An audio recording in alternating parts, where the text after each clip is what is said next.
begini ya, ini kan semua harus ada pembuktian. Lisa menyampaikan di publik bahwa itu anaknya RK. RK juga menyampaikan bahwa itu bukan anaknya. Ada lagi muncul namanya Ayu Aulia yang melihat atau tahu persis tentang persoalan ini. Pergelutan mereka ini harus pembuktian lewat tes DNA. Selama tes DNA tidak dilakukan, otomatis ini semua akan buram. Artinya tidak ada kepastian hukum. Karena apa? Berbicara ini kan soal masalah siapa anak, janin daripada anak. Berarti harus melalui tes DNA dong. Nah, polisi pasti akan melakukan upaya segera minta kedua belah ketiga ya, anak, ibu dan RK untuk melakukan tes DNA supaya membuktikan apakah ini DNA atau janin dari siapa, bapaknya siapa, kan gitu. Karena dari situlah nanti muncul pidananya. Kalau ternyata anaknya bukan RK, udah jelas pidana. Dia pencemaran nama baik, memberikan keterangan palsu, ya kan? Bahkan kebohongan publik dan lain sebagainya. Tapi kalau itu benar anak RK, Lisa dan anaknya harus mendapat jaminan, terutama anaknya, karena kan anak di luar pernikahan, tapi itu anak biologis, ya sudah ada tes DNA-nya dan terbukti bahwa itu anaknya.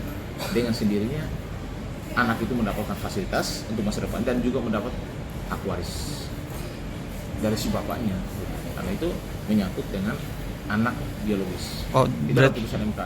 berarti juga Minta bisa. penetapan waris, minta penetapan hak karena ini anaknya si RK. Tapi kalau memang bukan anak RK, Lisa siap-siap aja. Anak di luar perkawinan atau disebut anak biologis itu juga mendapat putusan MK.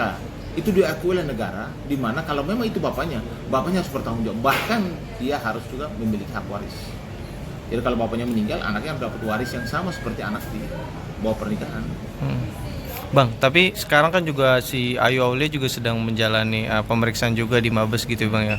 Menurut Abang tuh gimana tuh Bang? Ya kalau Ayu kan mungkin sebagai saksi ya, karena kan yang melaporkan RK, dia yang dilaporkan saudara Lisa. Nah, ketika laporan itu bergulir dengan saksi dan lain sebagainya, tidak bisa selama, karena kan hubungan itu diakui juga bahwa pernah ada hubungan itu, pernah ada pertemuan itu, bahwa itu terjadi, bahwa Lisa tidak salah itu. Tapi apakah anak ini adalah anaknya RK atau bukan? Nah itu harus melalui tes DNA. Kenapa? Kedua belah pihak mengklaim, satu mengklaim itu anaknya RK, satu mengklaim bahwa itu bukan anak saya. Nah ini kan harus ada pembuktian, harus ada kepastian hukum. Kepastian hukumnya melalui tes DNA. Tapi kalau dari Abang gimana Bang menanggapinya Bang? Ini kan RK juga kemarin menyebut bahwa dia itu juga siap di tes DNA jika memang itu kemauan dari penyidik itu. Bukan kemauan, penyidik udah pasti menyarankan untuk tes DNA. Karena kalau tidak, kasusnya tidak berkembang. Bagaimana? Kedua belah pihak berseteru tapi tidak ada pembuktian yang pasti tentang siapa anak ini. Anak dari siapa?